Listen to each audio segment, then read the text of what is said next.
How's it going, everybody? My name is JustJarrod, but you guys can just call me Jared, and welcome back to another No Man's Sky What's Next podcast. I've been doing a lot of these, and I honestly didn't think it was going to catch on. I thought I was going to do one, and then nobody else was going to want to even do this at all.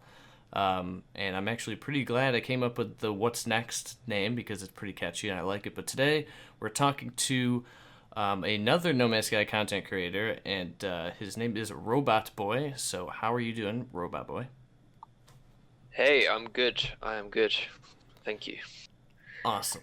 So first of all, introduce yourself just for a bit, because I know, like, unlike L Plays, who has completely skyrocketed past me on YouTube, maybe not as many people know who you are. So I know just give a brief description of what you do on YouTube and stuff like that. Sure. Well, hey. So my YouTube name is Robotboy, and I'm just a small town girl living in a lonely world. And I started. I've been on YouTube for years and years, but I decided one day around Christmas, the Christmas just gone, that I would make a video about No Man's Sky because I watched all the big YouTubers. I watched you. I was watching MZK. I was watching L Plays, watching Cobra, especially around Atlas Rises and the ARG leading up to that. I was watching all the you guys, and I loved the whole idea of like content creation around No Man's Sky. It was so good, so engaging and interesting, and I had an idea, and I was like, oh no, who's going to put the idea up first? Surely someone's got to think of this, and no one put the idea up, and I was like, oh, screw it. Why don't I just make a video myself, see how it goes? I've taken 1,000 million screenshots. Maybe I'll just do a little slideshow of that because that's a bit different and see how that goes, and just talk over it. So that's what I did, and before I knew it, like the MZK commented on my video, and I was just like, "What the hell? This is this is crazy. It's so weird." Like now, yeah, and I was like, "Well, let's make another one. Let's see how it goes." And from there, it just kind of, I think my first video is still my most viewed video, and it just, I don't know, people got drawn to me, and people liked the style of the video, and I've just haven't changed it and just kept rolling with it, and I've just been loving it, especially with this whole with the ARG and it lasting a lot longer than we thought. Because definitely in January, I was like, I think a lot of us were thinking it's got to come out soon, like in the next few months. I don't think any of us back then thought July.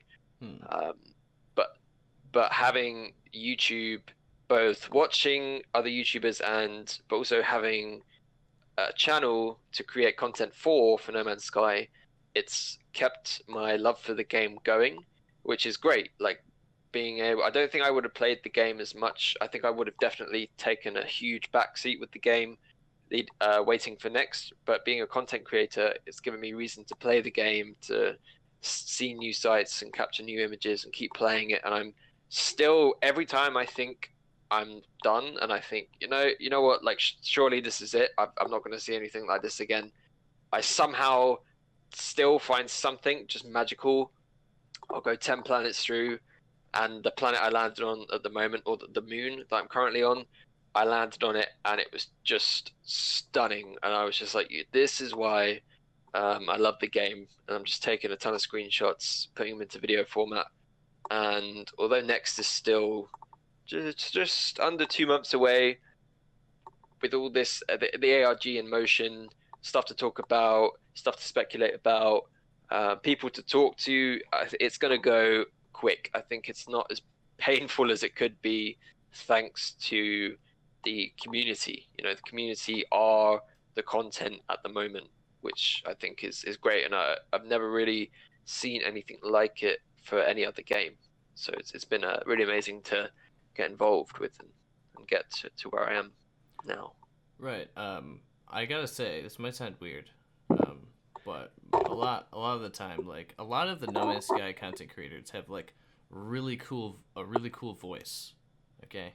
Your videos are your videos are great because I don't know, your audio quality is like fantastic in your videos. Um, and it's the same. L plays. I don't know if it's an accent thing. Obviously, I mean, I talked to a lot of people from there because for some reason it seems like I talk to more people far away than close. Right. I only know one person who lives near me in the No Man's Sky community, and that's Right. I think Hova, the guy who's like Right. Empire Yeah. Hova Okay. or Yes. whatever. Yeah, I think Yeah. he Yeah. literally lives 30 minutes from me.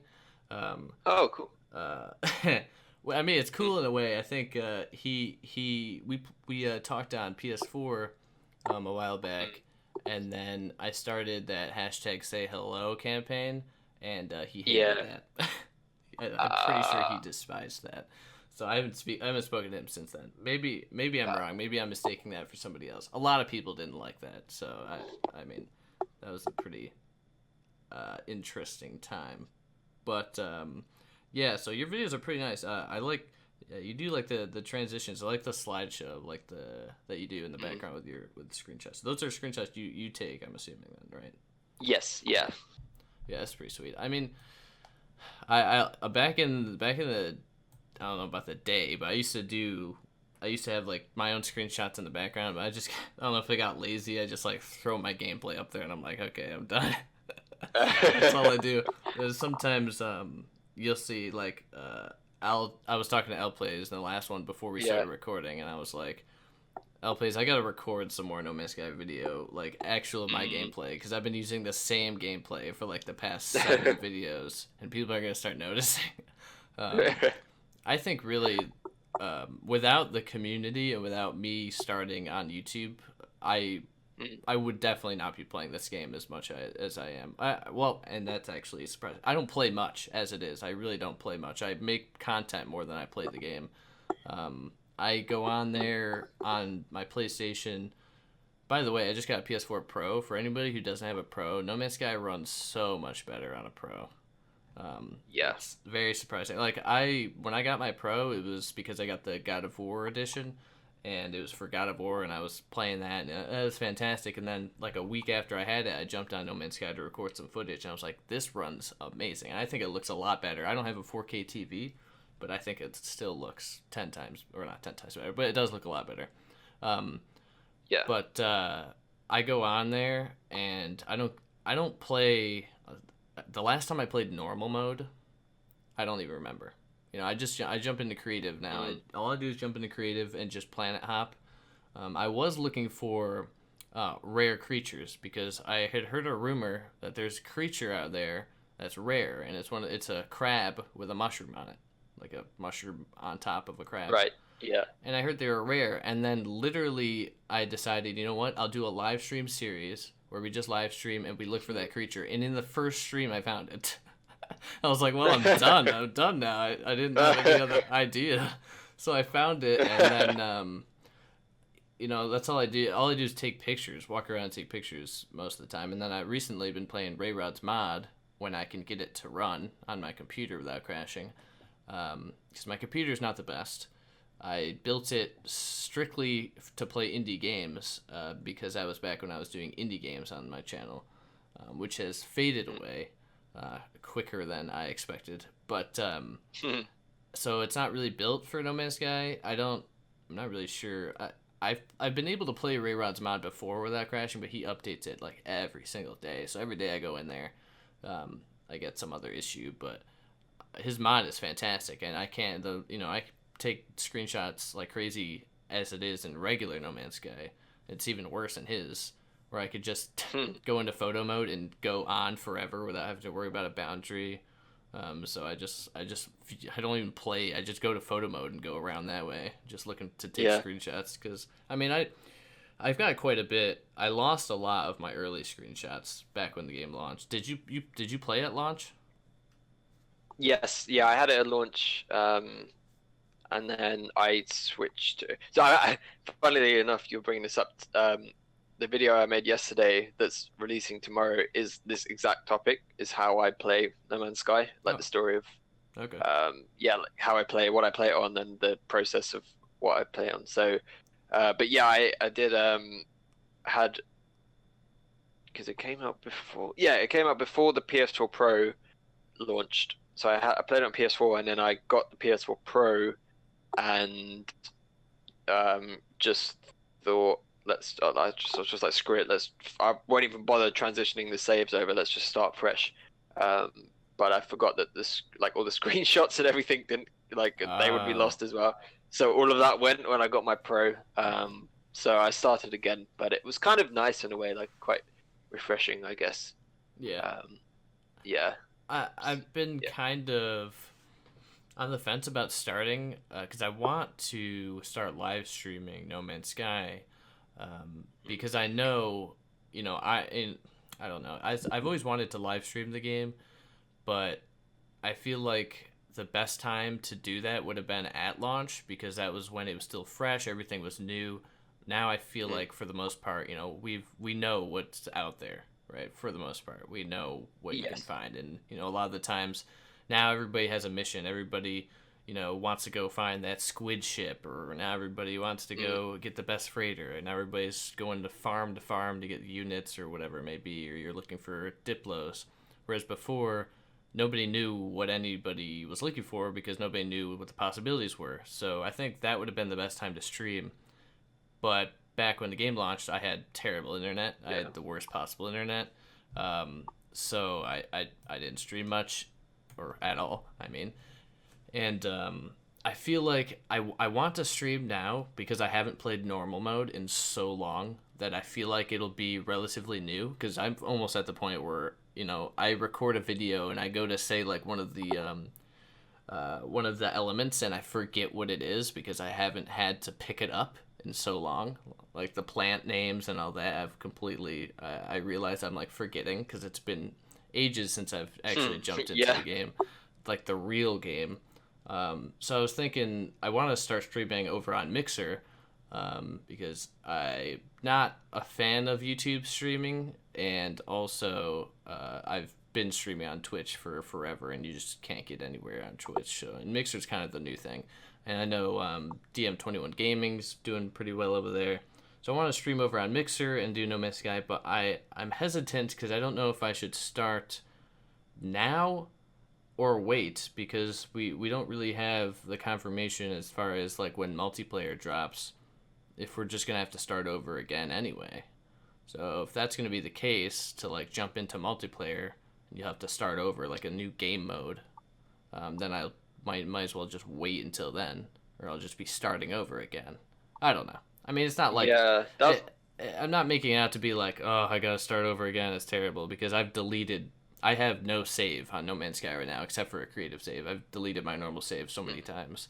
I kind of wish I would have transferred it because now I'm like I got to go through the whole story for the third time because I've had to do that now 3 times, and that's kind of I don't know. I'm assuming we know that they're gonna add more lore or story, whatever it may be. So maybe it'll be better to just run through it all together because right now, to be completely honest, the lore already confuses me. And it's very vague and mysterious. I mean, when the whole Waking Titan thing going on, it's just even more so. Do you understand what's happening with the Waking Titan all the time?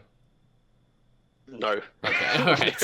Okay. No, not all the time. No, I just, I sort of, so from the lore perspective and the story, no. From the like, obviously the content and the big clues and sort of the main arc and the sort of the direction Yeah. of the narrative of it. I always have an understanding of where it's going Right. roughly, but in terms of the specifics, like there's a website here or there's a glyph here or I don't Yeah. follow that 100%. But I'm yeah, in terms of like starting a like streaming or a new save, I'm kind of in the same boat as you, and I've kind of been in that position ever since I started making videos where I was like, um, my screenshot format, and I kept thinking, oh maybe I should do some sort of gameplay video that would kind of make sense, I guess. See, because it's a game and I'm not actually putting up any gameplay. Right. But every time I went to try and I was like, okay, how am I going to do this series and think of it? every time I went to do it, I just thought, but what if the new update releases next week and then it's like I just have to start again? So I kept pushing it back every single time, and now we know it's going to be in July. I'm just I've decided I will do some sort of gameplay series when it releases. Right. But I'm not. But I am going to wait until then because, yeah, like you say, if they decide to, if they reset the universe, or you have to start a new save, um, or it wipes everything and you have to start again, or even if you can keep going on what your current save is, the new stuff I assume they're going to add. I feel like um, because even the story in game, I didn't follow properly when I was playing it through the first time, 100%. Whereas if I was making a series out of it, I'd probably pay much more attention. So I think I'm gonna wait till next and then start properly fresh from the beginning, and really sort of focus on it.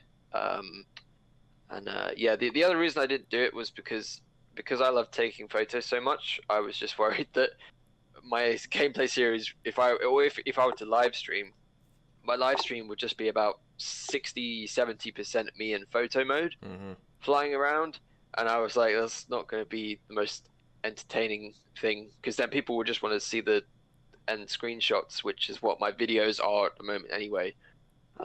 So I think if I do start a new series, I will have to commit to being like, okay, I'm going to play for an hour, or a couple of hours, and I'm not going to take any screenshots in that time. This is going to be purely for a video. I'm going to follow the story. I'm going to follow what I need to do, depending on what new things they add. Because we're still unsure of the specifics of what game mode can you do multiplayer in. Will there be new game modes? All of that. So it's kind of hard to plan, I guess, because we don't know enough about what's going to happen to the game, what's going to change, what's going to stay the same. So I'm just holding off for the time being. But do you think we'll see, how much information do you reckon we'll receive before the 24th of July? Like, do you think they'll tease stuff like they've been doing with the exosuits, and then they'll give us they'll be like, here's the launch and here are all the patch notes? Or do you think they'll tell us more in advance, or be like, here's a list of features that are coming in next? Because I imagine, because they're trying to sell a new game on well, not a new game, but the Xbox version with this this big update, and they're not telling anyone what's in it, I feel like that would be a bit of a strange move. But obviously they don't want to just give everything away, so I'm not sure what do you think? Like, do you think they'll sort of reveal a lot more than they have done in the past before next releases? Yeah, I think they're gonna, I think they're gonna basically showcase what they have to offer in this update for sure. Definitely more, 100% more than what they've showed in the past. Because before it's been like, hey guys, we haven't talked to you in 3 months. An update tomorrow, and then we would get the patch notes the next day. And then even with Atlas Rises, it was portals, new ships. Never said anything about multiplayer. Never said a story. There's a story. We knew portals were gonna be a thing because of Waking Titan, but we knew. I can't remember if we knew about the story or the portals or whatnot. But we don't ever know, even relatively close to what is going to be in the update. It's always a huge surprise. And the fact that we know multiplayer is the main, I guess, feature with Next. And we know of, like, whatever those freighter-ish ships were that we got out of Waking Titan, and we have the player model. I don't know if, going up to an Xbox fan and being like, hey, remember No Man's Sky? Yeah, we're adding multiplayer. Buy it. I don't think that's enough to have people just purchasing the game again. I mean, yeah, most people don't know about the other updates, and thus that's why I made the video today. That's why LPlays made that video. That's got him over 100k views. But I think we're gonna find out a lot. I think we're gonna find out more through Waking Titan, which is obvious because we have the whatever Mars Project 1 of 3 or whatever that YouTube video was called, and we got the hologram Oh, or yeah. the player model, and now there's 2 other parts to that I'm assuming are gonna show off something else. I don't know what. And whenever this satellite tracking thing that we're doing now is done, I'm sure Waking Titan will kick off again. But I think No Man's Sky is going to be at E3, so I think we're going to get something there. That's my new opinion. Before Inside Xbox, I was like, there's no way they're going to be at E3 with No Man's Sky next. But after Sean being at Inside Xbox for a measly 8-minute interview, where he just said, "Hey, multiplayer," basically sums up the entire 8 minutes. Besides him being extremely vague and staring at the floor all the entire interview, he could have just said, "Hey, multiplayer," and then left, because that's really all we got from that. Even though we knew multiplayer, they could already. have written it on a piece of paper and held it up. That's, yeah. Yeah, just like, hey guys, there's multiplayer, and like from Sean, and then just show it to the camera. That's it. That's all we. So I think it's very strange that, I mean, maybe Microsoft was like, hey, you're releasing No Man's Sky on Xbox. Can you do like this small interview, and that's go home. But I feel like the timing is too perfect. E3 and then a month later it's the release. I feel like they could easily be on, like, Microsoft. They always have like their indie game show reel thing where they show a bunch of indie games coming to the Xbox. Easily, I think they could have something like that and show No Man's Sky, but like a bit longer, and just kind of introduce No Man's Sky to Xbox and have a new trailer for No Man's Sky next. I think that they've definitely recorded something when he went out there.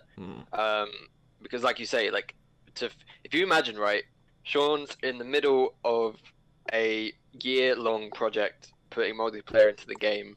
He doesn't even have time to like sleep probably, and he goes all the way to Seattle. Is that right? Is that where it was? I think so.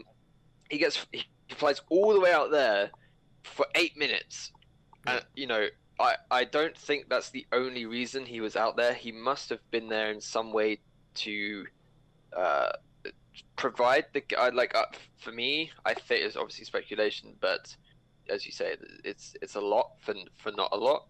So I reckon, with being with Xbox and, as you say, E3 coming around the corner, I wouldn't say it's impossible that they, after that interview as such, they went and were like, here's a build of the game, here is, let's put together some sort of video to show at E3.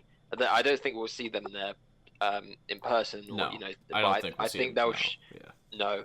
But I think they were there to prepare something with Xbox, with Microsoft, for E3, and then they went back home, and now they're back here trying to rapidly finish everything as far as they can. But there must have been another reason for them I don't know who else went out there, but for him in particular to have gone out there for just that 8 minutes.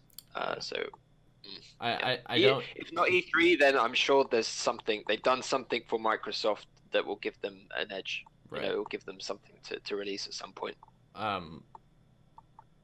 It's I'm kind of, the only time Hello Games has ever given us a release date for something was launch of the game, and that was delayed. So I hope it doesn't get delayed, right? Because that's always a possibility now that we know there's a release date. I feel like if it would be delayed, they're not going to wait until like 1 week before it's out and be like, hey, it's delayed. I feel like, because I think the last, at launch, the delay came like a month or two before it was going to be out, and they delayed it another 2 months or whatever it was. Hopefully it doesn't get delayed. I don't think it will. I think if they're, if he's there for an 8-minute interview, I think they're at the point where they can comfortably say that it can come out in 2 months, especially since it has been a year. It will be a year since the last update, which is insane. It doesn't feel like it's been that long already since Atlas Rises.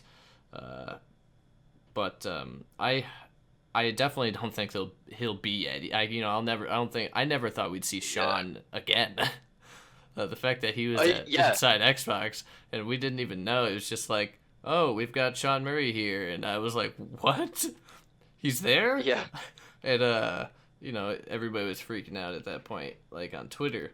But it was really cool to see him because he seemed like super happy, and whatnot. He doesn't, he seemed yeah, like old Sean, and he was even sassing people on Twitter, yeah, about people who were replying to him. So I feel like maybe, I definitely don't think we'll see him on like an E3 stage. I mean, even said that Inside Xbox. So like, could we expect you to come back and talk to us again about No Man's Sky? He was like, I don't know, maybe. yeah, Because you could tell he's just uncomfortable. He doesn't want to be there talking about yeah, it or whatnot. But if we could see like the thing I was talking about with I don't know. See, I talked so long to L Plays that one day. I don't know what was in the recording and what was before or after. So I might have this might have been in the last video. But I feel like if they show gameplay of No Man's Sky, they have to make sure that like on the screen somewhere it says actual gameplay, because they don't want to get stuck in that yeah, same E3 problem the first time, yeah, whatever it was. Mm. Yeah, something about Sean going to Inside Xbox, be like, hey guys, we're gonna trick them again. We're gonna Yeah, yeah, record yeah. some E3 footage, and I want you guys to show that. But guess what? Here's the trick: it's not actually No Man's Sky. It's just scripted. Yeah, Let's yeah, hopefully we not gonna get. I mean, hey, if they show like, it'd be hilarious if they just came back, No Man's Sky E3 stage, the exact same trailer, the exact same one, and and then it ends and it says No Man's Sky next. yeah. Delayed. Oh, you're right. Right, As right. well, just like that extra. You're just like, oh damn it. Yeah. You know what? You say about the scripted thing. I would actually, if they were to show gameplay at E3, I wouldn't mind if there was a quote quote scripted demo to the point of like, if they show if what they show on screen is going to be in next, like you can see what's happen in next. Obviously, like if they script together a sort of sequence, or they give you a planet, and they choose specifically, and then they show like the freighters coming, and they show a freighter battle happen at the right moment, and they show like the team of other players coming in and doing everything, and it's kind of like too perfectly timed. I wouldn't mind that, as long as what we did see could happen in the game, because I think for a lot of people, the E3 demos of the past were like, it wasn't too much that the movement of the camera, where he was going was scripted. It was that the stuff you were seeing on screen was removed. So it's like, you see the huge rhino thing, you see the Diplos, you see the you go off in space, the rotating planet, you see the freighters start warping in and fighting, and then all the stuff you see, like I wouldn't mind if it's scripted like that, but at least what we're seeing is like, obviously it won't happen in this way, but the stuff you're seeing will be in the game. Like so from that side, I wouldn't mind if it's too seems as if it's been written and planned. I wouldn't mind that, but as long as what they show, you can somehow see it in the next update, I would be okay with that. But going back to it being delayed, I actually imagine that they have delayed it. And I have actually a feeling that when there was that really long, Waking Titan kind of came back and then it died very quickly. Yeah. I think that might have been something like that, where they were kind of they were maybe going to release it earlier, like a few months earlier, and they thought, actually, you know what, it's just not going to be ready. We need to allow ourselves more time, and they probably pushed it back like they were just like, let's just go for July. It's the safest option. Like let's just go. Let's give ourselves more time. Let's not rush. And I think they were doing that internally, and then coming out on Inside Xbox to say 24th of July. I imagine he would have said that after like many discussions about, you know, what date can we give that will not move, that gives us enough time to get everything ready, to play it, to test it 100 times, and to get it shipped. So I have good faith that it won't be delayed. Yeah, that's a pretty good point, because that Waking Titan did come back, and everybody's like, "Oh, here we go," and then it just disappeared. It was like, all right, Yeah. that was exciting, I guess. Mm, I mean, and that being said, and even when it started back up, a lot of people are honestly tired of Waking Titan. yeah. I sometimes am into it, and I'm like, this is cool. Especially, was it like right before we got the player model thing? Mm, I was into it when they were solving the last glyphs and they were doing whatever, because I was on like the Discord, and I was on Twitter, and I was on the forums trying to help. I've never helped once. I don't think really anybody I know has ever really helped. I know L Plays has his, prediction that caught on with Allison mm, Smith and whatever, and but is that really helping? No, it's just, prediction. I don't know anybody who's actually doing anything personally. Like, we are all the content creators are just like, whoa, look what happened, but we have no idea who did it. Right, it's just somebody. I mean, we yeah. know the live drops obviously are a help. So I mean, Mm, people who go to those, like, you went, L Plays, Sabadio went, the first season of Waking yeah. Titan. So I've met people through the Waking Titan, like, live drops and things like that. So that's cool. But most of the time, I have no idea who does what and how it gets done. It just kind of happens, and then I watch like somebody's Yeah. recap, and I'm like, that's too much. This is why I don't recap it on my channel, Mm, because none of my videos are scripted in any way, shape, or form. It would be impossible for me to do a non-scripted Waking Titan. Well, there are videos that are scripted. My super in-depth, totally non-sarcastic Waking Titan videos mm. are scripted. There's no way I could do those without scripting. Um, and those, I don't know if they're coming back for Waking Titan, but they might be returning for just other videos. Okay. Only because Waking Titan is just too much now. It's just, there's so much all the time. Right now we're on a break. Yeah. We're just kind of waiting for the satellite to pass over, like, over and over again, or when Mm, people to sync their phones or whatever the heck is actually happening. But before, like, as far as the between my last super in-depth Waking Titan video and now, there's just way too much that has happened. So I've got a totally yeah. different idea for that that other style of videos, and I'm also starting a new channel as well for anybody watching right now. Oh, really? Yeah, but I'll probably just stop uploading like I've done with my other two channels that I have that nobody knows about. But anyway, there was a point, and I got 100% sidetracked. Oh yeah. I want to ask you. So as far as the next update, um, just take away multiplayer, because we know that's coming, and take away variation and visual enhancing or updating. Take away all that, because Okay. everybody Yeah. wants that stuff. Everybody wants that. That's mainly what I want, because all I do is walk around and take pictures anyway. Um, Yeah. what else do you want to see in next? If you just erase the multiplayer and the visual aspects of it all. So um oh damn it. Yeah.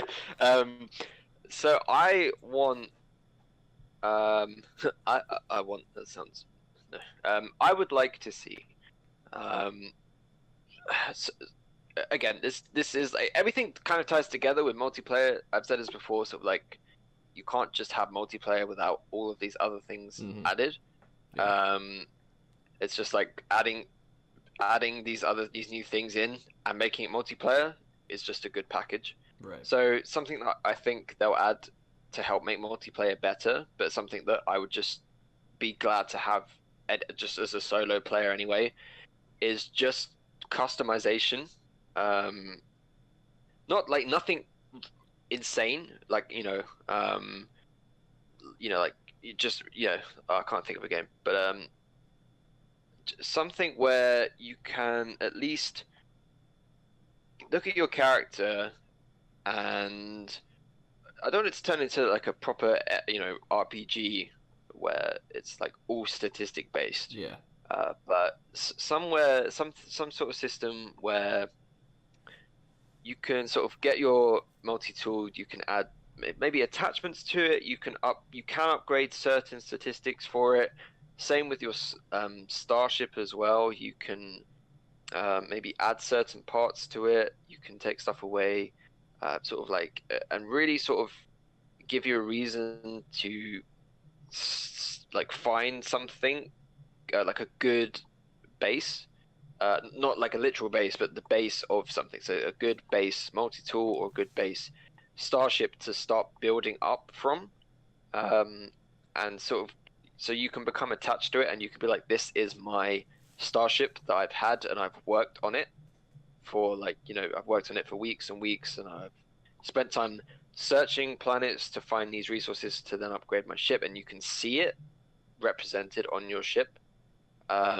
Or the same on your multi-tool. And if they add third person, which is really up in the air, I don't know, I have no idea if they'll do that or not.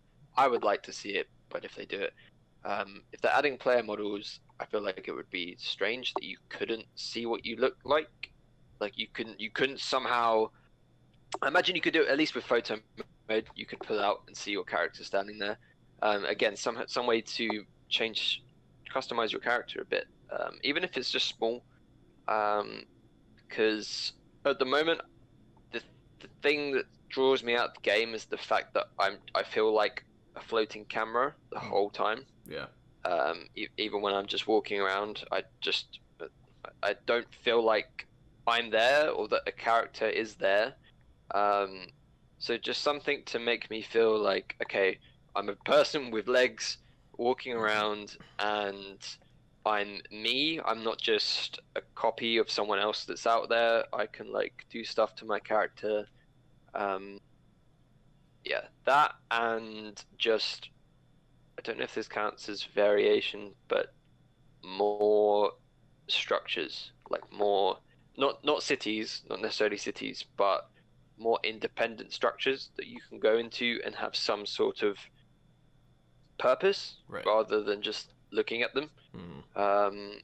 And if whether it's some sort of procedural maze, or there's like there's some sort of you go through almost like a dungeon, but there are different sentinels in it. You've got to go in, take them out, and sort of at the top of the structure or at the end of the structure, there's some sort of reward waiting for you. Whether it's something you can just sell, or whether it's something to help you upgrade your character, just something that you can really go and find. And whether it's just one, there's one in a whole solar system. There's one 100% unique place, yeah, on one planet that you can go to. Something, I don't know, something like that. For me, yeah, I don't know. It kind of everything stems from variation in multiplayer, so removing it is quite hard to. right. But if I'm gonna cheat and go with variation, the thing I want, as well as just obviously what everyone wants, is just more of everything. I'd like to see, and I think from what I've seen in your videos as well, is just a grander sense of scale with the landscapes. Bigger everything, bigger trees, larger creatures, and I'd like to see huge mountains, because although some mountains are big, they're still not that big if you compare it to like how tall a mountain on Earth could be, Right. And I always find that if there is a really huge mountain, it's always very, very sloped, and it's less of a mountain and more of just a larger incline than another bit of terrain. I'd like to literally see like you're on a flat surface, and then boom, it's like a near vertical climb up, and you really have to maybe use the terrain modifier, or use your sort of what's it, like the grenade launcher, to make ledges and holes for yourself in order to get up to the top. Something like that, that's for me. That's why I like to see it. It's a bit of grander scale, and feel really small, which is a strange thing to say, but I love my favorite moments in No Man's Sky come from feeling really small. Like, when you land on a moon and you turn around and the planet that moon is for is there, and you really sort of understand just how big this game is. I think that is what I'd like to feel from the mountains. I'd like to fly there's two mountains on either side, and you have to actually fly a really long way down to land, and you get out and you look up, and these mountains are like huge. And if you want to get out, your best bet is to fly out, because if you want to climb out, you're going to be climbing for a long time. So yeah, what about you? Well, if you were to take multiplayer and variation out, what would you like to? Well, let's talk about some things. The scale is very strange to me in this game. The scale is very weird. And I just like joking around about it, because the fact that you're taller than most trees amazes me. It's just such a strange thing that they're not bigger. I don't know, like, what it is. Like, I just want to talk to Sean. Like, if I could see him right now, I like, just want to ask you, why? Like, what's in the procedural generation that makes trees not big at all? Like, why was that a thing? When they booted up the game and they're like, what's up with these trees, guys? And they all, like, look around like, I don't know. And they're like, well, we can't delay the game anymore, so let's ship it. Because I don't know, and I think one of the main reasons I like Ray Ra's mod is because, you could be walking in a forest and look up and you don't see the sky because there's trees, and that's cool because you never feel lost on a planet because you're always in the open. There's never, a bunch of trees around. I mean, I've only been to one planet. No, I think I said this in the last thing. I've only been to one planet where there was tons of trees, and I went to take a picture of it, and it was amazing, and then my game crashed, and I never found another planet like that. And I was telling Elplace, I was like, it must have been, because they were like, whoa, too many trees, dude. This is an actual forest. We can't let you see this. Yeah. This is next update material, okay? But that was ages ago. That was before Atlas Rises. And that was one of my... I only remember it because I got the screenshot right when my game crashed, and it still kept the screenshot. So I still remember the planet, and that's one of my favorite screenshots that I've ever taken, which is pretty funny that I was able to get it. But the scale is so strange. Your ship scale seems to be the only thing that makes sense. Like the scales of ships seem right compared to like your height. But trees, mountains, they're always like a very slow slope up, or very like, it's not steep. You don't see cliffs, there's no cliffs at all. And if they can get cliffs to work, there's always a thing that I wish waterfalls could be possible, because that would just be, if I see a waterfall, like I'm taking pictures for days, like. That'd be like photo mode heaven if there was waterfalls. And I don't think... I'm not sure if that'll ever be a possibility. Another thing is, like, why isn't there, like, fire in this game anywhere? There's explosions. There's no fire. There's no lava. How hard would it be to make lava? I don't know. And I joke around about it all the time. It's like, we have water, but it's pointless. You could just replace like the water, just make water like lava, or make it acid on some of the acidic planets. Just say the water is acid, and if you go in it, you're gonna get poisoned from it. So like really easy things to just switch up the danger of the planet and switch up what's on it. I mean, the scale thing that's weird is like like you say, like you're the same size as a tree, but the other thing that really weirds me out is how close I feel to the ground all the time. Do Yeah. you? Yeah. No, Yeah, yeah. Same. It's very strange. I don't know. and also when you're in space, um, and you're in a cockpit mode and you're next to an asteroid, and then you go into photo mode and you notice like an insane size difference between how big your starship is compared to the asteroid, but it's a completely different scale to when you're actually in the Oh, starship looking out. I never even paid attention to that, to be honest. You should check it out. Check it out. The next time you're in space, fly near an asteroid, and you'll notice the asteroid seems like whatever size it is. Go into photo mode. You'll realize that your starship is tiny, like so much smaller than you imagine it would be compared to the asteroid. Weird. Yeah. Okay. And you're much further away from it than you feel like you are. It's really odd. So you were also saying like a lot of things before you talked about scale, um, like a lot of the things you mentioned, I think are kind of like reasons to explore generally, like just Yeah. being able to find something, like just seeing like a cool, planet and being able to take pictures or whatever. That's great. I always talk about procedurally generated collectibles, and they don't Yes. even have to do anything. They could just be a relic that you find in a cave. Make caves something that people actually want to go into. Make water something people want to go into. Just have the option that these procedural collectibles, like a relic or an artifact, that you can find, pick up. It's procedurally generated, so it looks different than a lot of them. Like they all have a unique look or color or glow or whatever it may be, and you pick it up, and maybe you could implement something where that could be some kind of crafting material, and you combine that with other things, and it increases something like a boost to like your health or something on your exosuit, or something maybe with your ship, a ship upgrade or whatever. Or it could just be something you put in your house, like on a shelf. It's just like a collectible, something that looks cool. It could have like some one sentence of lore attached to it, something like really mysterious and vague, like the entire game is already. I mean, you could just something where you could adventure out in search of like hidden treasure almost.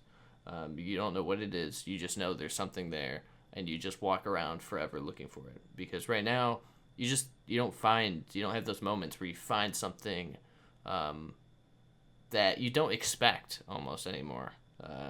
As far as like variation wise and planet biomes wise, sometimes you see things that are different, but to be able to find an actual object that you never expected to find, or something that nobody else has found yet, and then I don't know what video I was talking about, but that would add so much. Like that would add a whole another like play style. Like there's a lot of people now who just base build, and they just build like crazy bases, which is cool, but I don't think they expected people to just do that.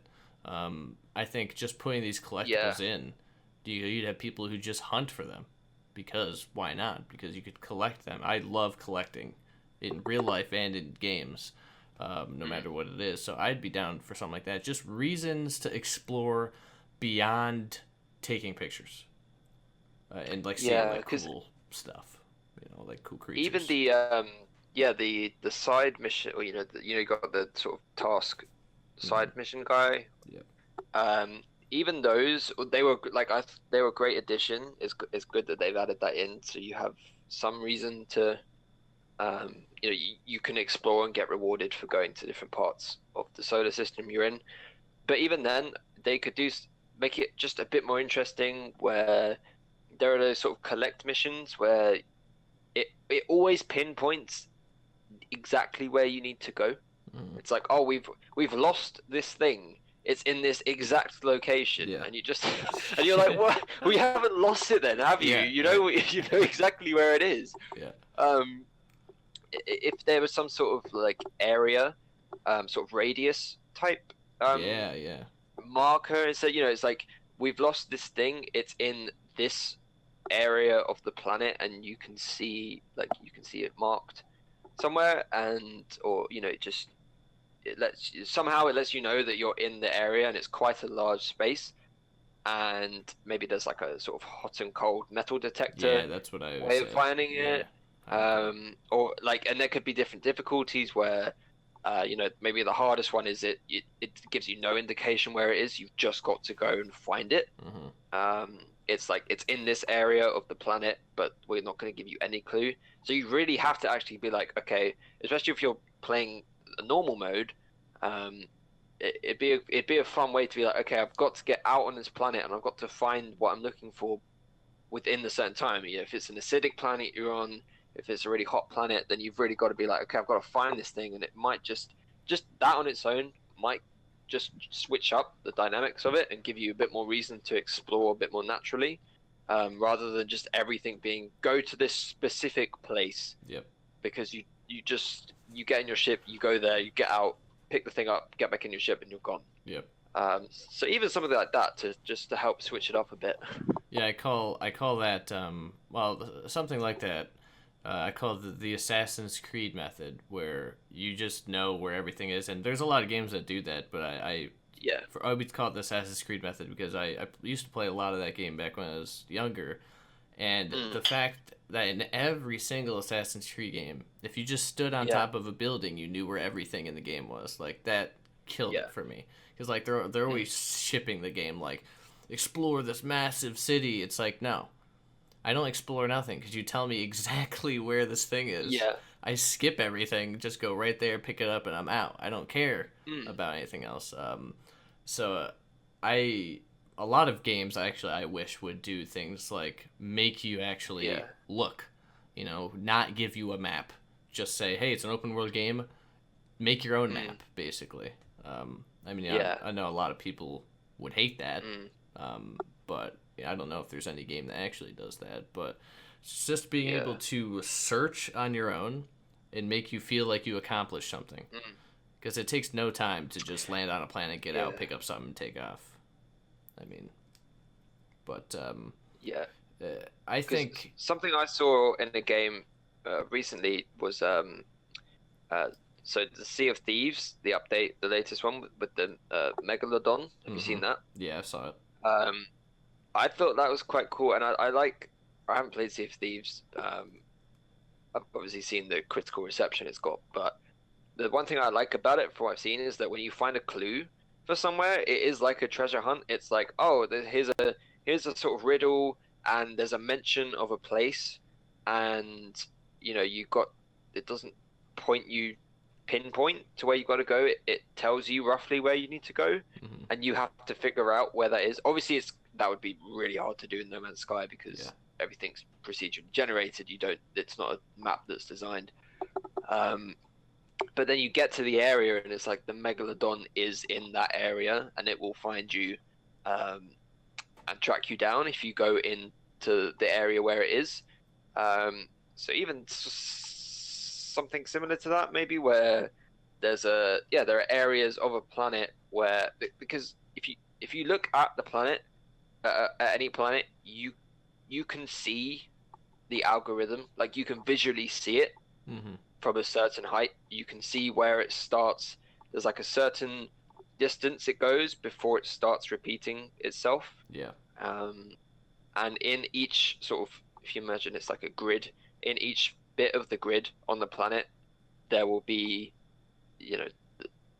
everything on the planet will be somewhere in at least a certain area, and then that's repeated.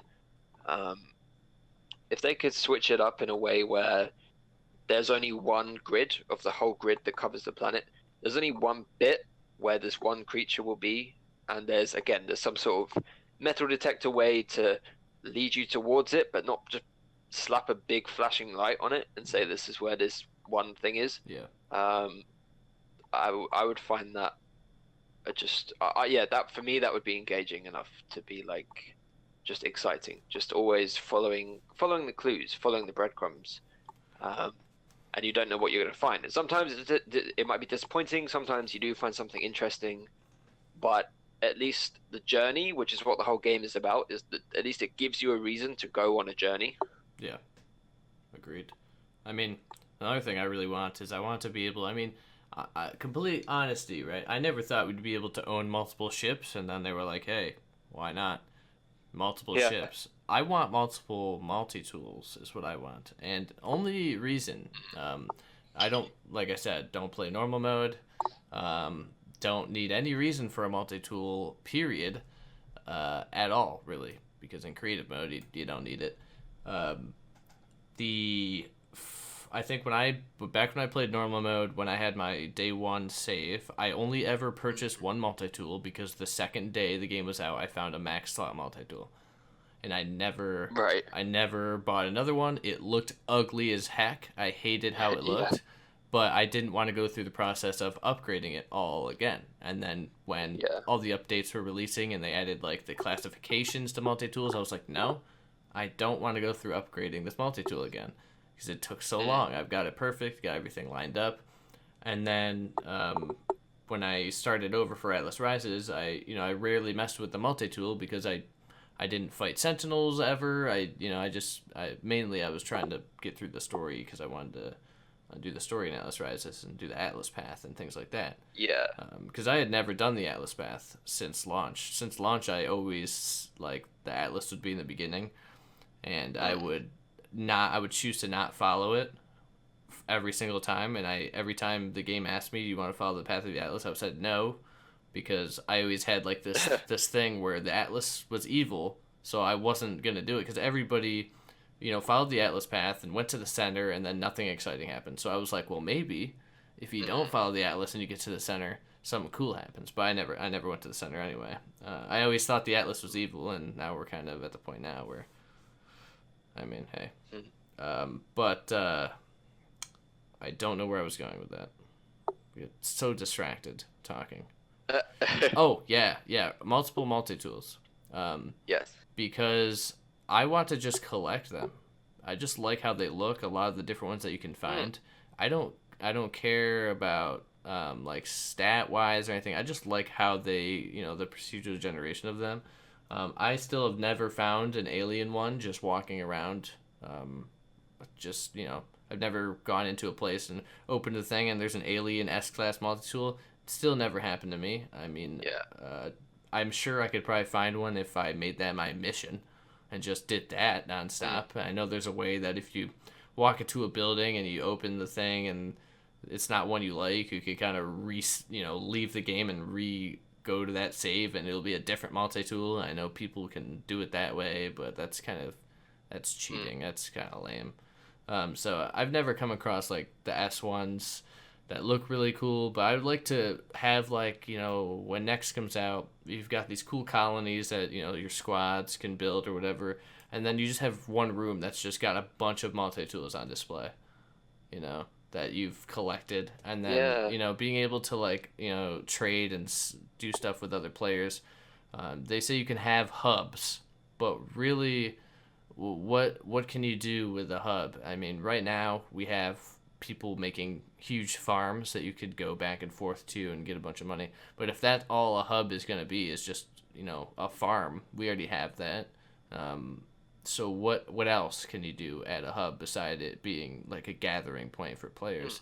I feel like if you could sell what you have, and this goes back to the whole progression loop in the game, which every item in the game is easy to get and nothing is hard to get. There's nothing that you really have to struggle to find. There's nothing rare. Everything, like, they have rarities, but they might as well all say common, because you don't really have to look hard to find anything unless it's Omicron, and it is the most pointless thing in the game. It's used for one upgrade. No, I've never gotten the upgrade still. With the jetpack upgrade or whatever it is. And there's just nothing rare. And I feel like, back before launch, Sean had said, the closer you get to the center of the galaxy, the more crazy things you find and the more rare things you'll find. I wish that was the case because it would push people to the center, whereas right now, nobody goes anywhere. I mean, we all stay on the outside of Euclid because that's where everybody is. Nobody goes to any other galaxy. Well, I did go to another galaxy because I didn't really care. I don't meet up with anybody in game. Nobody really does. I mean, except for like the hubs that have been made, like the Galactic Hub or Cobra's Hub or whatever. So I want people to go to other galaxies, to like, or not necessarily go to other galaxies, but what if like in a certain galaxy, if they make, I feel like they can do this if they make galaxy being able to go from one galaxy to another easily, because right now if you go past Euclid, you can't ever go back. If they added like portal teleportation to go to other galaxies, make the galaxy is different. Whereas the second galaxy, there's a few things that you can't find in the first galaxy. So that way it encourages people to go out and find those things, to come back and maybe trade with other people that need them. And then you could trade units for things like selling and buying from other people. And if a hub is going to be a hub, I feel like it needs to have that kind of economic structure where you can buy and sell things at this hub with other players, and through the economic market, or the galactic market, whatever it's called. I feel like that would be just a crazy, like if that was something, if there was rarity to things, if you had to take hours to mine something, like what if in emerald deposits, every now and then while you're mining emerald, you get some other rare material, that like pops out like a chunk of like something, and you're like, and it only spawns or shows up in emerald deposits, but it's very rare. That way, that could either be worth a lot of units, or that could be used as a important upgrade tool for some other upgrade for your ship or something like that. The whole progression, I feel like, needs to be revamped, because when I played normal, I would craft an upgrade for my suit, and I put it in. I don't care what it is, I just put it on there because why not? Because it doesn't feel like it really changes anything. It doesn't feel like it doesn't matter almost. Like normal is easy enough. I feel like in survival it probably would feel like it mattered. Obviously normal, there's no like difficulty. I'm not a huge fan of survival because you can't walk around and take pictures willy-nilly without dying. So that kind of takes away the survival for me. I tried one episode of that on my channel, and I was just sitting in a cave the whole time for like 45 minutes. So it's just not my style of gameplay. But I feel like being able to, if there was a more diverse upgrade system for your multi-tool and your ship and your exosuit, where you can kind of build your character as a certain kind of character rather than being everything. I feel like that would add a lot more personality, and that would make grouping up with certain people like a priority. Like if this person had this certain thing that allowed you to find this better or mine quicker or something like that, there needs to be like an ultimate goal, rather than right now where the ultimate goal, if you're not an explorer, is just to accredit more units. For what though? Because you end up having everything, because like I said before, it's get units to get better stuff, to get faster units, to get better stuff, to get even faster units. There's no like and people say that I want an end game. There's not really ever an end game in No Man's Sky. It's not that I want an end game, it's that I want more diversity with the mid game. Right, almost. It's because it's just the same throughout. I don't know. I've gone on a rant. There's so much that I want changed. I feel like that it's never gonna happen because that's a lot. I feel like the upgrade and the crafting system and all that, that's a lot of the game right now. It's a core part of the game. So it would take a lot for them to really have to it's a lot, like for one change, I feel like a lot of other stuff needs to be changed, basically. But I'm gonna throw out an idea based like developing something you just said, which I quite liked. So how you were saying about the idea of going to the next galaxy, and then you there's rarer resources, more different guns, rarer multi-tools, maybe even rarer ships. Something where so generally people gravitate towards the center of Euclid, and then that's because it's just the easiest way to find people quicker. Mm. And then that's kind of where everyone stops and stays. Generally, if you want to find people, otherwise, because I just, I haven't even bothered aiming for the center. I just go wherever I want to go. Yep. But what would be quite interesting if I'm playing normal mode to give me a reason to go towards the center. Okay, so imagine multiplayer's in effect. You can see other people. Imagine that you can only build. They add in the ability to traverse between galaxies, but you can come. You can come back from a galaxy through a portal, but you can't go to the next galaxy through a portal. So to get to the next galaxy, you have to get to the center. Yeah. But to come back, you can come back through a portal. Gotcha. So that way you can't just keep like jumping between galaxies when you find a portal. Yeah. So imagine people, and so they add multiplayer in, and you can only create colonies or whatever they were hinting at, the sort of civilization, practical sort of building, shared building, can only happen in Euclid and not in any other galaxy going forward. So you can't share base. So it kind of keeps people in Euclid and to share the community. Right. But because of this, people start going towards the center. You start seeing the star systems around the center of the galaxy start filling up and becoming populated.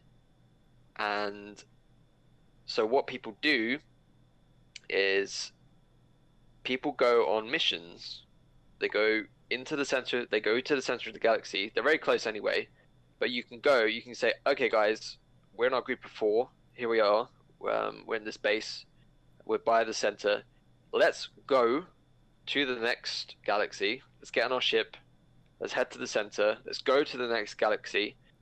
It's much more dangerous there, but there are much more resources. There are cooler resources, more rare resources, rare multi-tools. There's a chance we could find a really rare ship, or something like that. Mm-hmm. And you can once you find it, you can bring it back. Yeah. You have to get it. You have to then find a portal. You have to activate the portal, and you have to get back to the hub. And if you manage to get back to Euclid with that stuff, you can sell it in Euclid. You can sell the multi-tool to someone else in Euclid. You can sell the resources for crazy amounts of money back in Euclid. And in doing that, creates a sort of cycle, almost like, almost like an expedition. It's like, right. We're going to go to the next galaxy as a squad. We're going to find something because we know that there's stuff in that galaxy that doesn't exist in the galaxy we've just come from, which at the moment isn't the case. And like you were saying, different resources, you find it, you bring it back, and you can sell it, and you could live that way of like, you're helping people. If they have the money in Euclid, they can buy the stuff off you. They don't have to go in there themselves. Mm-hmm. You get rewarded for doing that yourself and coming back, and someone else can see the benefits of that without having to do the mission themselves, and it could almost create sort of a sustained, and you can bring back a multi-tool that you found in the next galaxy that doesn't exist in Euclid, and be like, I've got it here. You put it on display, and you're like, I found this in this galaxy, and I brought it back. Yeah. And it doesn't exist. You couldn't find it in this galaxy, and I've got it. Here it is on display. And if you want to buy it, it's like a ridiculous amount of money. Right. I feel like that would be awesome. That's a great idea. Not being able to build, that way it is it's exactly that. It's going out on an expedition. But I think, at that point, I feel like there would need to be, or I think it'd be cool for there to be a penalty for like dying in another galaxy. Yes. And I don't know, what that would be, whether it's, losing your inventory, which I think is the most easy way to do it. Not necessarily losing like your multi-tool and all that, but like losing, nothing that's crazy, because if it's normal mode, nothing that's crazy, but something that gives it a risk. That way, like, before you venture out, you like prepare, and you prepare with all the stuff that you need. Maybe there's something, I think that's a good idea, would be there's like, let's say there's no plutonium. The only place there's plutonium is in Euclid. Mm-hmm. Right. Or something that you need, like thamium, that you need to Yes. survive. Yeah. So that way you have a time limit almost, right? You go to let's say you can teleport. Maybe it'll do it where you can portal to any galaxy you've been to. Okay. Right. That way, if there was a time limit, let's say you go to a galaxy you've been to, you have a time limit. You have until you run out of thamium. Until you survive as long as you can without the one element that you need to survive. Mm-hmm. You get as much as you can, and then you head back, and you kind of you get all this loot, or we'll call it loot for the sake of that's the best word. You get all this stuff, but you have this time limit because you need whatever's on Euclid to survive. So you have to come back eventually, rather than you being able to stay out there forever, and then being able to travel to other galaxies through a portal that other galaxies you've been to. I think is important because if that was the case, it'd be almost impossible to go to another galaxy and then keep going. Right? You kind of you'd be screwed. So I think that would be so cool. Like this idea I've never thought of. So this whole conversation is great because a lot of the times when it comes to talking about No Man's Sky, I just talk about the same stuff I've talked about. Because I've thought about all these ideas before, but this is something incredibly new, and I think if that would encourage so many people to move somewhere, because everybody just kind of just relatively, I don't know where the Galactic Hub is anymore, but it used to be on the outside of Euclid. I know a lot of people are near the center in Euclid, and they just kind of chill. It would just encourage, even if getting to the center or getting closer to the center of a galaxy increased like the craziness, like of how like crazy the creatures are. Something that minimal, I feel like will still push people to the center, but then that next jump of like going through the center being, hey, there's rare actual materials and there's rare multi-tools and rare ships in the next galaxy, and they just keep getting maybe not more. I think maybe like the first 5 galaxies, like once you get past that, it's like it gets insane. Like there's like 265 galaxies or whatever it is. I think maybe like you could do the first 5 galaxies, the rarity increases, and then past that it's just kind of it repeats almost because I feel like you couldn't do it forever. And that way, like if I were to get to Galaxy 5, bring back a multi-tool, and you would view it. It would say like it's from Galaxy 5, and it would have like crazy stats on it or whatever, and it'd look really cool. That whole gameplay mechanic would completely change the game, especially for multiplayer, because that would just imagine just getting together with 3 people and just setting up your gear or whatever, getting all the stuff you're gonna need, and then going out.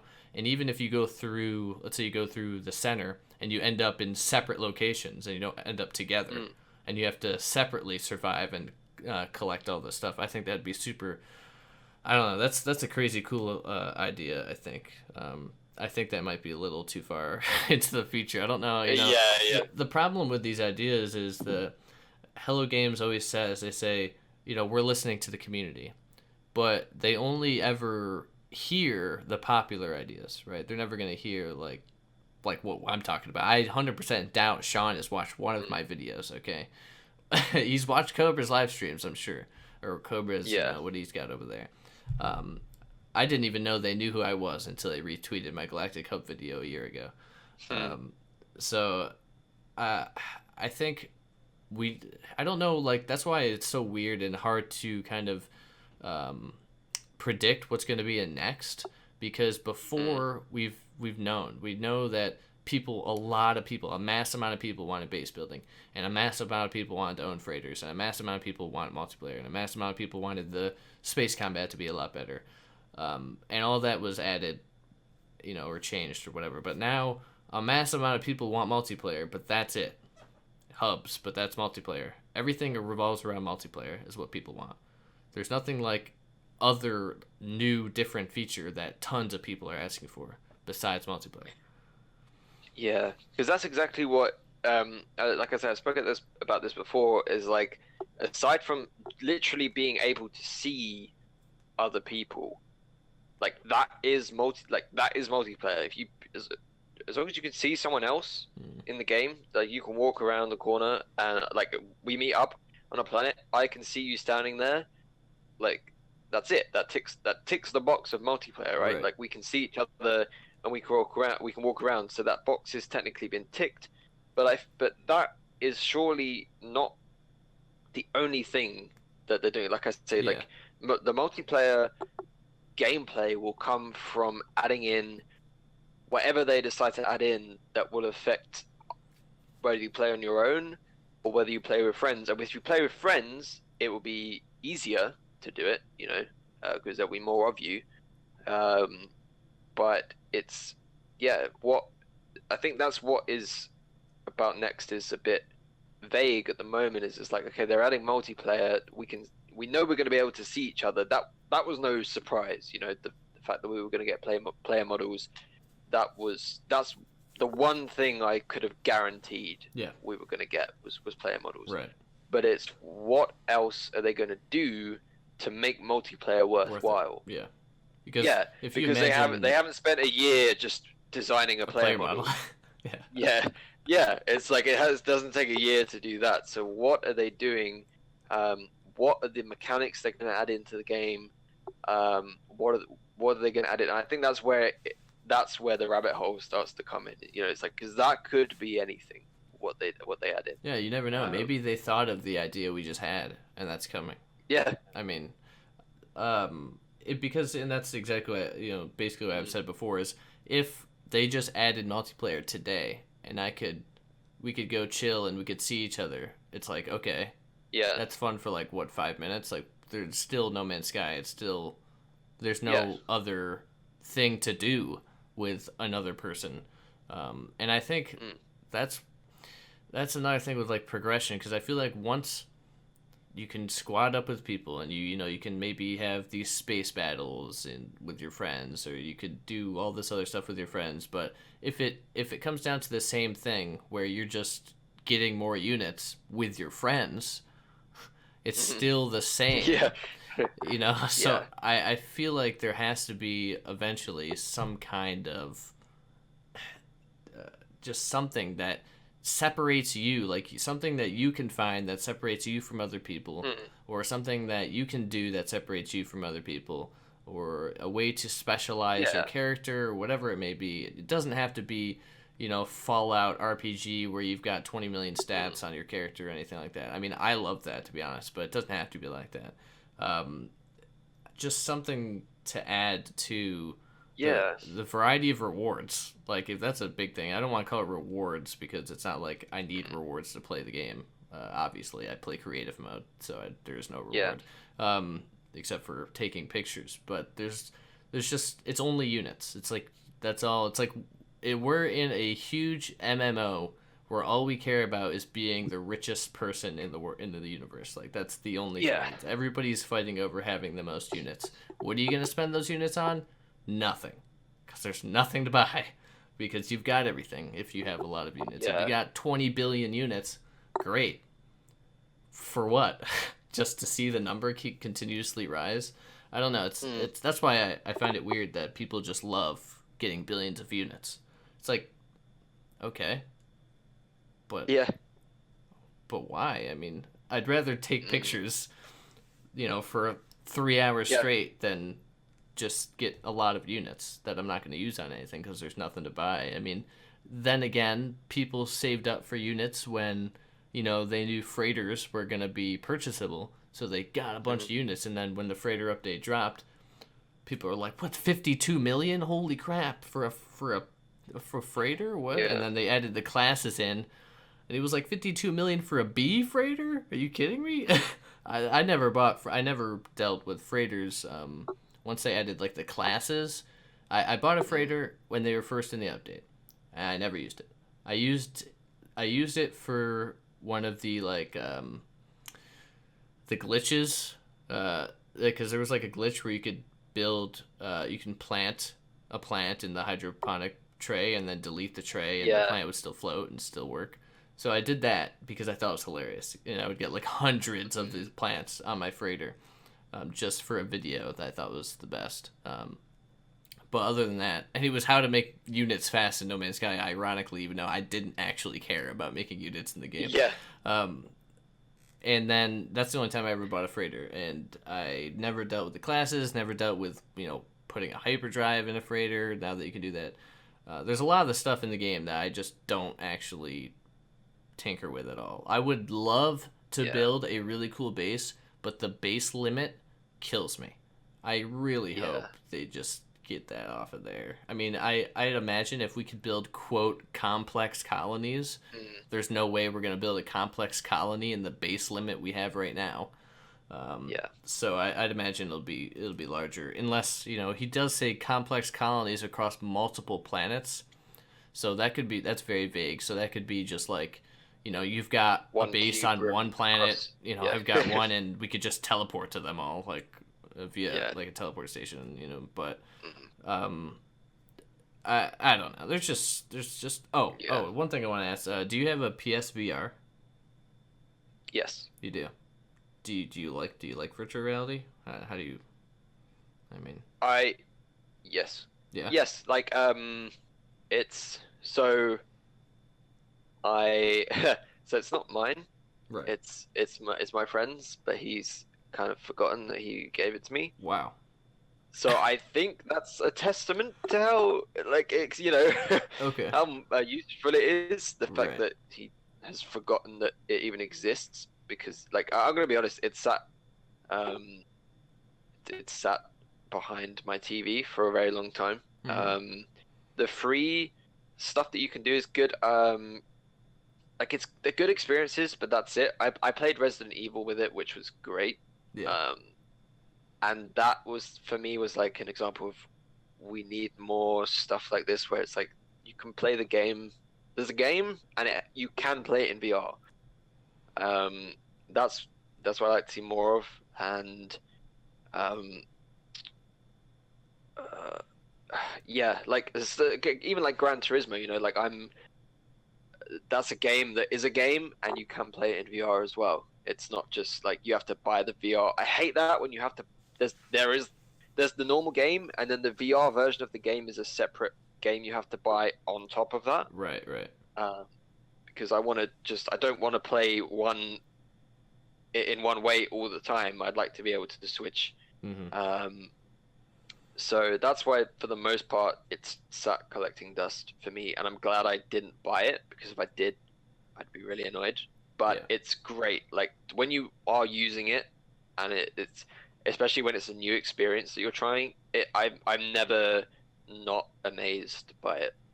If that makes sense. Like I always put it on, and I always just go like, wow, this is cool. But I wish there was more. I wish there was something more that I could do with this.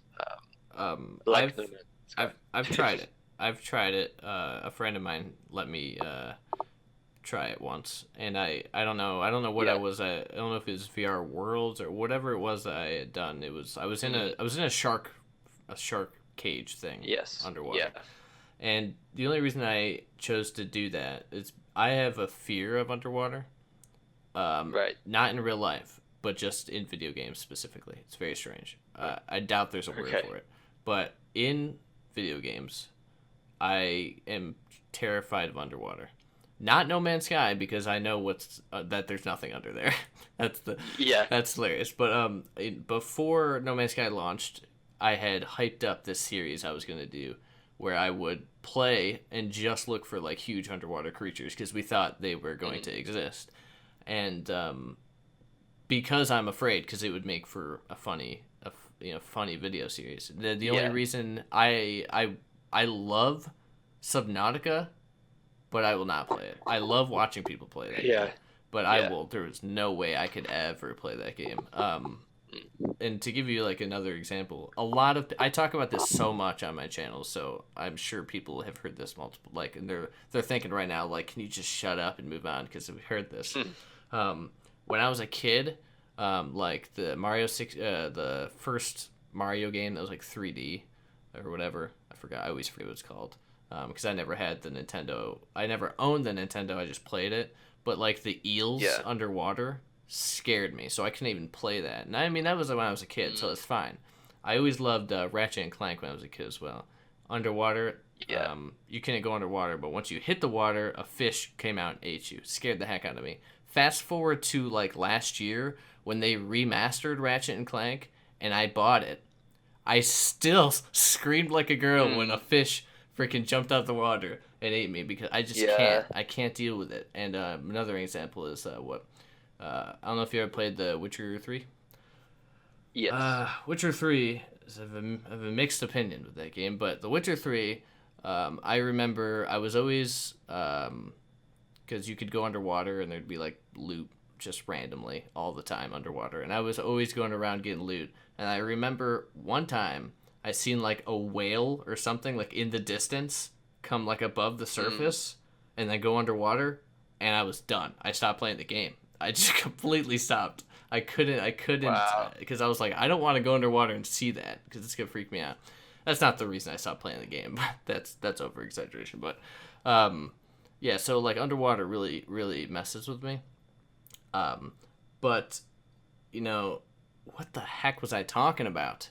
Jeez, VR. it's VR. VR. Yeah, thank you. So I chose to do that VR. Wow, I went on a weird tangent there. Mm, I chose to do that shark thing in VR, and that I'm glad I chose that because that I think that really sold me on virtual reality. I was always like one of those people who was telling people like, dude, virtual reality is gonna be the next big thing, because back before the headset started launching, there was like a lot of skeptical people. They're yeah. like, is VR ready for to be a thing, or should Mm, companies wait a few more years or whatever it may be? I was always like, VR is going to be the best. And when I tried that shark thing, I was so freaked out. It's mm, so cool of an experience. And it's hard to explain to people. And I think I would buy one if No Man's Sky was VR. I mean, I know people always are like, well, you can get dizzy playing it or whatever. I don't care, right? If No Man's Sky was like to be like, if Hello Games would be like, guess what, VR No Man's Sky out tomorrow, I would go right now and buy a VR headset and yeah. Move controllers for a No Man's Sky because I just imagine like now that we are going to be having multiplayer, um, if you could sit in your chair and have a VR headset on and you see the cockpit of inside your ship and you're flying around, like, oh my Mm, gosh, I would not even be able to imagine that. Flying around in VR and like in a space battle, that would be awesome. I'm sure that would be like, I'm sure that could get dizzy and could yeah. mess with your head, but that would be so cool. Like if you could get used to that, being able to be in Mm, like a space battle with other people, everybody's in VR, everybody's flying around. I think that'd be so cool. I would be down for No Man's Sky VR. yeah. Because I I mean, played the Star Wars Battlefront.